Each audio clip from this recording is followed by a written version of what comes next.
বার্তা হচ্ছে গণতন্ত্র এবং গণতন্ত্রের পথ হচ্ছে নির্বাচন। ওই সংস্কারের কথা বলে নির্বাচনের রোডম্যাপ পিছানো যাওয়ার কোন সুযোগ নাই। বৃষ্টিকে উপেক্ষা করতে হবে, বৃষ্টিকে উপেক্ষা করতে হবে।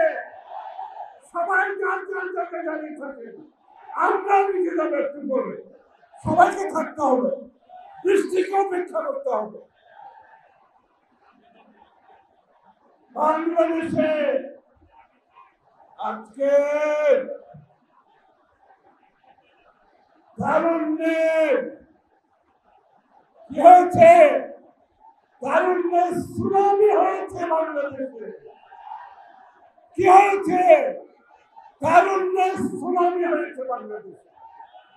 বন্ধুগণ, আজকে আমরা যে জায়গায় দাঁড়িয়ে আছি, বাংলাদেশের তরুণরা আজকে লক্ষ লক্ষ তরুণ যেইভাবে আজকে উপস্থিত হয়েছেন, তারা একটি বার্তা দিচ্ছেন। বার্তা পরিষ্কার। কি বার্তা? বার্তা কি? বার্তা কি? বার্তা কি? গণতন্ত্র। বার্তা হচ্ছে গণতন্ত্র এবং গণতন্ত্রের পথ হচ্ছে নির্বাচন। গণতন্ত্রের পথ কি? গণতন্ত্রের পথ কি?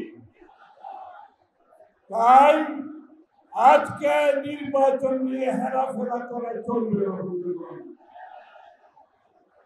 ওই সংস্কারের কথা বলে নির্বাচনের রোডম্যাপ পিছানো যাওয়ার কোন সুযোগ নাই।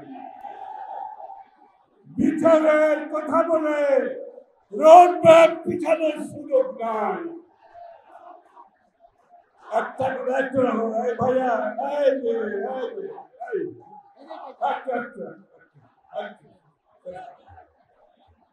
বন্ধুগণ, সংস্কার সংস্কার বিএনপির আগে কেউ সংস্কারের কথা বলে নাই। 7 বছর আগে দেশনেত্রী বেগম খালেদা জিয়া ভিশন 2030 মাধ্যমে সংস্কার প্রস্তাব জাতির সামনে তুলে ধরেছে। জনাব তারেক রহমান আমাদের প্রিয় নেতা 2 বছর আগে বিএনপির পক্ষ থেকে 27 দফা সংস্কারের কথা বলেছে। তারপরে শেখ হাসিনার বিরুদ্ধে আমরা যারা রাস্তায় আন্দোলন করেছি, আমরা সবাই মিলে 31 দফা সংস্কারের কথা বলেছি। এখন যদি কেউ বলে, ওই দিন গতকাল অথবা গত পরশু একটা স্টেটমেন্ট দেখলাম, এখনো নাকি গুরুত্বপূর্ণ কিছু সংস্কারের বিষয়ে ঐক্যমত হয় নাই, আমি তাদেরকে পরিষ্কার ভাষায় বলছি, কান খুলে শুনুন। যদি গুরুত্বপূর্ণ বিষয়ে, সংস্কারের বিষয়ে ঐক্যমত না হয়ে থাকে, সেই সংস্কার করবে বাংলাদেশের জনগণ, আর কেউ সেই সংস্কার করতে পারবে। আমাদের জনগণ যেখানে ঐক্যমত হবে না, যতই গুরুত্বপূর্ণ হোক, সেই ঐক্যমত বাংলাদেশের জনগণের ভোটের মাধ্যমে, ব্যালটের মাধ্যমে গুরুত্বপূর্ণ সংস্কারের সমাধান হবে। আপনাদের মাধ্যমে হবে না। আপনারা কে এই সমস্ত স্টেটমেন্ট আর করবেন না। আর বিচারের ব্যাপারে বলছি, আমাদের মতো ক্ষতিগ্রস্ত কেউ হয়েছে? বিএনপির মতো ক্ষতিগ্রস্ত কেউ হয়েছে? গুম, খুন, হত্যা, মিথ্যা মামলা, চাকরি হারানো, ব্যবসা হারানো, পুলিশের হেফাজতে মৃত্যু, জেলখানায় চিকিৎসার মৃত্যু। সবচেয়ে বড় কথা, দেশ নেত্রী বেগম খালেদা জিয়া আজকের যে শেখ হাসিনার পতনের পেছনে তার সবচেয়ে বেশি দেওয়া। এটা তো বলতে শুনি না, এটা তো বলতে শুনি না। জীবনের ঝুঁকি নিয়ে যিনি শেখ হাসিনার পতনের জন্য বাংলাদেশকে ঐক্যবদ্ধ করেছেন, তারেক রহমান সাহেব সেনাপতির ভূমিকা পালন করে এই আন্দোলনকে স্বৈরাচারের পতনের যে পথ খুলে দিয়েছেন, এগুলো আমাদের বুঝতে হবে।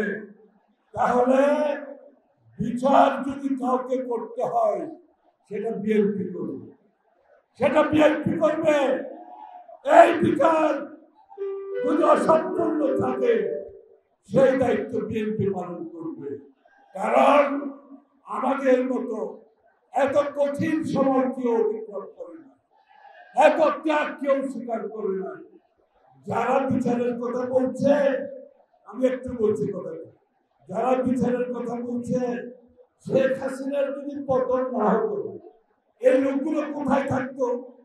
আপনাকে আমি একটু বলেন, শেখ হাসিনার পতন না হলে এই লোকগুলো কোথায় থাকতো? তো কেউ বিদেশে, কেউ এখানে চাকরি করতো, কেউ ব্যবসা করতো, আমরা থাকতাম জেলে, আমরা থাকতাম ফাঁসির কাছে। সুতরাং বিচার কে করবে? বিচার আমরা করব। তোমাদের উপর কোনো ভরসা নেই, তোমাদের উপর কোনো ভরসা নাই। বিচার বিএনপি করবে। আমরা তারুণ্যের অধিকারে প্রথম অধিকার ভোটের মাধ্যমে নির্বাচিত সরকার গঠন করতে হবে, যারা জনগণের কাছে দায়বদ্ধ থাকবে, যারা জনগণের তাকে জবাবদিহি থাকবে।